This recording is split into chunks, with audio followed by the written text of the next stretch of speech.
হে everyone, good morning. এই মানে second বার আমি ব্রাশ নিয়ে আর কি তোমাদের সাথে মর্নিংয়ের ভিডিও স্টার্ট করেছি। আর দীঘায় যখন গেছিলাম তখন করেছিলাম, আর এখন এই বাড়িতে করছি। যথাক্রমে কালকে যেই আমাদের মানে গতকাল যেই ভগবত পাঠ রাখা হয়েছিল, সেই ভগবত কমপ্লিট হয়ে যাওয়ার পরেই খাওয়া দাওয়া দিয়ে ভিডিও এন্ড করে দিয়েছিলাম। আজকে ফার্স্ট মর্নিং থেকে ভিডিওটা স্টার্ট করেছি। আর বাইরের দৃশ্য বা বাইরে যে সাজানোটা হয়েছিল সেই পজিশানগুলো ঠিক এরকম ছিল। আজকে হচ্ছে জলসইতে যাওয়া হবে, আজকে অধিবাস হবে, আজকে থেকে নাম শুরু হবে। অধিবাস হয়ে যাওয়ার পরে যথাক্রমে এই দিকে আমাদের যে নাপিত ছিল তার সাথে বড় বেশি কথা বলে নিচ্ছিল। আর যথাক্রমে আমাদের মন্দিরটা এত সুন্দরভাবে ডেকোরেশন করা হয়েছে। যাই হোক, এইদিকে বাপি আর ছোটকা তাড়াহুড়ো করে তাড়াতাড়ি করে মন্দিরের যাবতীয় যা কাজ রয়েছে, যেমন কলা গাছ, আমের পল্লব আর দেবদারু গাছের পাতা, এরকম দিয়ে কিছুটা হচ্ছে গিয়ে 108টা না কতগুলো গিট মেরে যে জায়গায় নাম সংকীর্তন হয় সেই বাড়িতে দিতে হয়। দেখো বাইরের ডেকোরেশনটা ঠিক এরকম হয়েছে। বাপি আর ছোটকা মিলে করেছে। তার আগের দিন, ভগবত পাঠের আগের দিন মানে রবিবারের দিন বাড়ির সমস্ত সদস্যরা মিলে করেছিল। সেই ভিডিও আমি তোমাদের সাথে শেয়ার করেছি। আর যতটুকুনি যা ইনকমপ্লিট ছিল বাপি আর ছোটকা মিলে তাড়াহুড়ো করে নিচ্ছে আর কি। আর একটু পরেই চলে যাবে সকলেই জল সইতে। এই সময় একটা দুর্ঘটনা বলি, যাই হোক মিরাক্কেল বলি, আমার সাথে ঘটে গিয়েছিল। কারণ আমি উপরে রেডি হচ্ছিলাম আর এই ভিডিও শ্যুটগুলো সমস্ত কিছুই ছোটকা কমপ্লিট করেছে। অ্যাকচুয়ালি আমার একটা ভেরি ইম্পর্টেন্ট কাজ পড়ে গিয়েছিল। আমি রেডি হয়েও ড্রেস চেঞ্জ করে আমার সেদিকে যেতেই হয়েছে, কারণ সেদিকে না গেলে হবেই না। মানে প্রথমত তো এক প্রকারের খুব কান্নাও পাচ্ছিল, কষ্টও হচ্ছিল। চলো ভিডিওটা আগে দেখে নিই। চলো আগে ছোটকা যে ভিডিও শ্যুটগুলো আমাকে করে দিয়েছে সেইগুলো আগে তোমাদের সাথে শেয়ার করি, তারপর আমি বলছি আমার সাথে কি হয়েছিল। এখন সকলে মিলে চলে যাবে জল সইতে। চলো জল সইতে যাওয়া যাক, আর কি হয় না হয় তোমাদের সাথে শেয়ার করি।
বলে আসবি তো।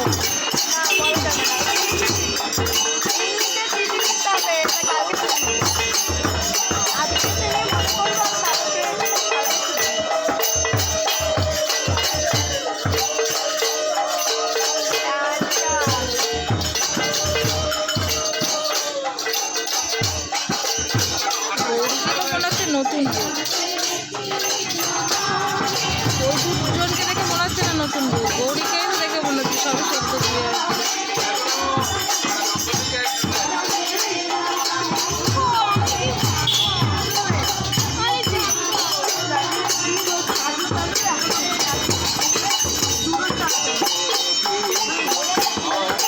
যথাক্রমে মন্দির পরিক্রমা 7 পাক কমপ্লিট হয়ে গেছে। 7 পাক ঘুরে নিয়ে এখন সকলেই বেরিয়ে যাবে গঙ্গা বরণ করার উদ্দেশ্যে। চলে যাওয়া যাক।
সেদলা পড়ে গেছে কিন্তু নিচে নামিস না। এবার বন্ধ করো।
যাই হোক, এত সময় তোমাদের সাথে আমিও মনোযোগ দিয়ে ভিডিওগুলো দেখছিলাম, কারণ সত্যি বলতে এবছরের কিছু কিছু জিনিস প্রচুর পরিমাণে মিস করে গেছি।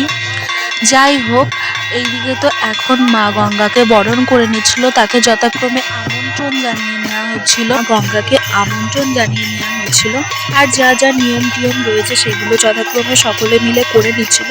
এদিকে বড় কাকিমা আমন্ত্রণ জানিয়ে নিচ্ছিল, যা যা আছে একে একে সমস্ত কিছু করে মা গঙ্গাকে আহ্বান জানিয়ে নেবে, আমন্ত্রণ করে আসবে। চলো, তারপরে এখান থেকে জল নিয়ে দুই কলসি জল নিয়ে চলে যাওয়া হবে আমাদের মেন যে তুলসী মঞ্চ রয়েছে, মানে আমাদের যে মন্দির রয়েছে সেখানে গিয়ে ওই গঙ্গার যে জল, সেই জলগুলো 7খানা ঘটে দিয়ে দেওয়া হবে। যাই হোক, চলো পুরো ভিডিওটা দেখতে থাকো। যখন গঙ্গা বরণ করতে যাই, আমাদের বাড়ির প্রত্যেকেই খুবই সুন্দর গান করতে পারে। ছোট বাচ্চারা খুব সুন্দর খোল বাজাতে পারে, কাসর বাজাতে পারে, তারপরে করতাল বাজাতে পারে, রামঝাল বাজাতে পারে। যাই হোক, আর সুন্দর সুন্দর গান ধরেছিল। আর এইদিকে যথাক্রমে মা গঙ্গাকে আমন্ত্রণ জানিয়ে নিচ্ছিল, যা যা নিয়ম কানুন রয়েছে সেগুলো সমস্ত কিছু করে নিচ্ছিল বড় কাকিমা। আর বড় কাকিমারই সাথে ছিল ছোট কাকিমা, তারা দুজনে মিলে করছিল। আর হচ্ছে, চলো এদিকে বরণটা কমপ্লিট করে নিক, তত সময় তোমাদের সাথে জানাই যে আমার সাথে কি হয়েছিল। অ্যাকচুয়ালি ভেরি ভেরি ইম্পর্টেন্ট কাজের জন্য আমাকে সেই দিকে যেতে হয়েছিল। যখন এদিকে গঙ্গা বরণ করতে এসেছিলো সেই সময় আমি ছিলাম না, খুবই আর্জেন্ট কাজে আমাকে বেরিয়ে যেতে হয়েছিল। গঙ্গা বরণ করে যখন সকলেই ফিরছিল সেই সময় আমি প্রেজেন্ট হই। কিছু কাজের কারণেই আমাকে যেতে হয়েছিল। কি কাজ, কি বৃত্তান্ত সেটা আর ভিডিওতে বলা সম্ভব হচ্ছে না, যার জন্য তোমাদের সাথে সেটা আর শেয়ার করতে পারছি না। যাই হোক, যখন এখান থেকে বরণ করে গঙ্গা বরণ করে মন্দিরে চলে যাবে সেই সময় আমি আবার প্রেজেন্ট হয়ে যাব। তারপরে আর কি তোমাদের সাথে আবার আসবো, কথা বলবো। কিন্তু এতটুকুনি আমি তোমাদের সাথে বলতে পারছি, মানে এইটুকুনি ভিডিও শ্যুটগুলো না করে দিলে আমি তোমাদের সাথে সত্যিই শেয়ার করতে পারতাম না। আর একটা কথা জানো তো, যখন আমি উপরে রেডি হচ্ছিলাম, আমার ফোনে অনেক অনেকবার কল এসেছিলো, বাট আমি কলটা রিসিভ করতে পারিনি কারণ আমি প্রচুর ব্যস্ত ছিলাম। লাস্টে ছোটকার ফোনে কল আসে, সেখান থেকে জানানো হয় আমার সেদিকে যেতে হয়, খুবই আর্জেন্ট একটা ব্যাপার ছিল।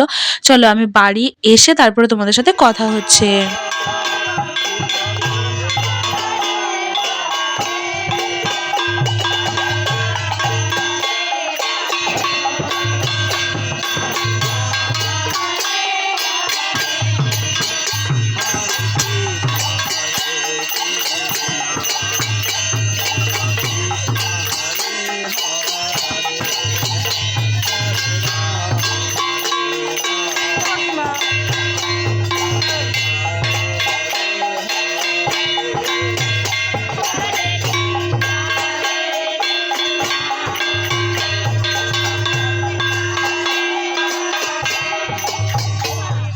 Welcome back to this channel. কেমন ভালো আছো, সুস্থ আছো? আমরা বেশ ভালো আছি, সুস্থ আছি। সকলে সুস্থ কামনা করে এখন থেকে আমার ব্লগ স্টার্ট করছি। তোর সাথে আমি ঝগড়া করব, এটা তো ব্লগ। কাকা ভিডিও কর। ও আমি দাঁড়াও কি আমার জুতোটা থেকে চল না না না যেতে হবে না, দাঁড়া একটা ভিডিও স্টার্ট যাই হোক ভিডিওটা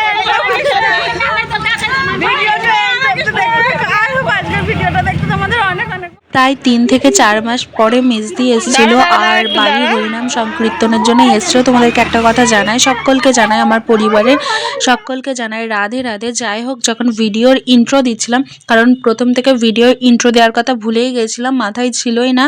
যাই হোক, বাড়ি এসেই দেখছো আমার অবস্থা, চোখে কাজল টাজল রয়েছে আর যা যা যাবতীয় যা ছিল সব কিছু মুছে খুলে টুলে আমাকে যেতে হয়েছিল, যার জন্য কোনো কিছু নেই, জাস্ট চোখের কাজলটাই দেখতে পাবে।